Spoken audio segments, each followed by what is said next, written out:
સાહેબ હવે સંભાળીને નમસ્કાર દર્શક મિત્રો. ખાખીના કિસ્સા તો તમે બહુ જ સાંભળ્યા હશે, પણ આજે તો વાતો વહેતી રહી છે ને, એ સાંભળીને તમે પણ કહેશો કે સાહેબ હવે તો સંભાળજો.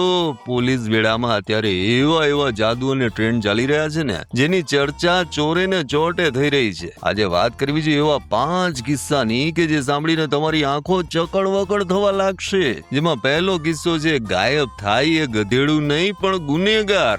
એક વિસ્તારમાં પોલીસે મહેનત કરી 40 દારૂની બોટલ સાથે એક જૂના જોગીને પકડ્યો, પણ ત્યાં જ એન્ટ્રી થઈ એક એવા દેવદૂત જેવા પોલીસ કર્મીની. જાણે જાદુની છડી ફેરવી હોય તેવી રીતે અસલી આરોપી ગાયબ અને એની જગ્યાએ ડમી આરોપી ગોઠવાઈ ગયો. હવે ચર્ચા એવી છે કે આ જાદુગર સાહેબોને એમ છે કે કોઈને ખબર નથી, પણ સાહેબ ધુમાડો તો દૂરથી દેખાયો છે.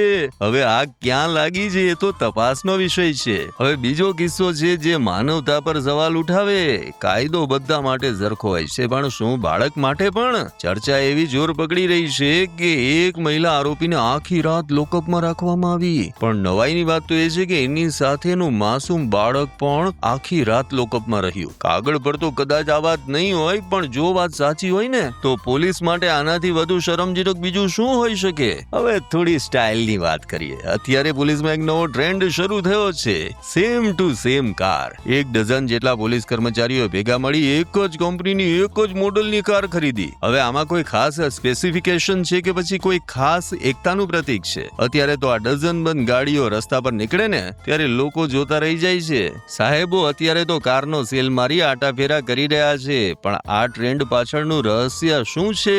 હવે વાત કરીએ ત્યાર પછીના કિસ્સાની. અમદાવાદના એક પોલીસ સ્ટેશનમાં તો વળી ખેલ જ અલગ થઈ ગયો. 2 જાદુગરોને સજાના ભાગરૂપે ક્યાંક બીજી જગ્યાએ મોકલી દેવાયા. આ એ જ જાદુગરો હતા જેમની કારીગરીને લીધે પીઆઈ સાહેબનો દીવો બુઝાતા રહી ગયો. સાહેબને તો એમ કે આપણે ક્યાં કાયમી અહીં રહેવું છે, પણ સાહેબ ઉપર સુધી નોંધ લેવાઈ ગઈ છે. ભલે પ્યાદા બદલાણા હોય, પણ વજીરના વિવાદો અત્યારે આખા શહેરમાં ગાજી રહ્યા છે. આગળ જુઓ શું થાય છે આ સાહેબનું. અને છેલ્લે આ વિડીયો તો તમે જોયો જ હશે ને. ભરચક રસ્તા પર ગાડીઓની અવરજવર વચ્ચે એક ભાઈ નિરાંતે બેસીને દારૂની મજા માણી રહ્યા હતા. લોકો વિડીયો ઉતારી રહ્યા હતા. ગાડીઓ પસાર થઈ રહી હતી, પણ હદના પોલીસવાળા જાણે ઘોર નિંદ્રામાં હોય ને તેવી રીતે ક્યાંય દેખાયા નહીં. સવાલ એ છે કે ગુજરાતમાં દારૂબંધી છે, તો આ ભાઈ દારૂ લાવ્યા ક્યાંથી? અને એ પણ રસ્તા પર બેસીને પીવાની હિંમત તેમની આવી ક્યાંથી? શું સ્થાનિક પોલીસની કોઈ બીક જ નથી રહી? આ 5 કિસ્સાઓ અત્યારે પોલીસ બેડામાં ગણગણાટ કરી રહ્યા છે. સવાલ ઘણા છે અને જવાબ કદાચ સમય આપશે, પણ એક વાત તો નક્કી છે કે સાહેબ હવે સંભાળીને. આવા જ અવનવા વિડીયો જોવા માટે ફોલો કરો in seconds.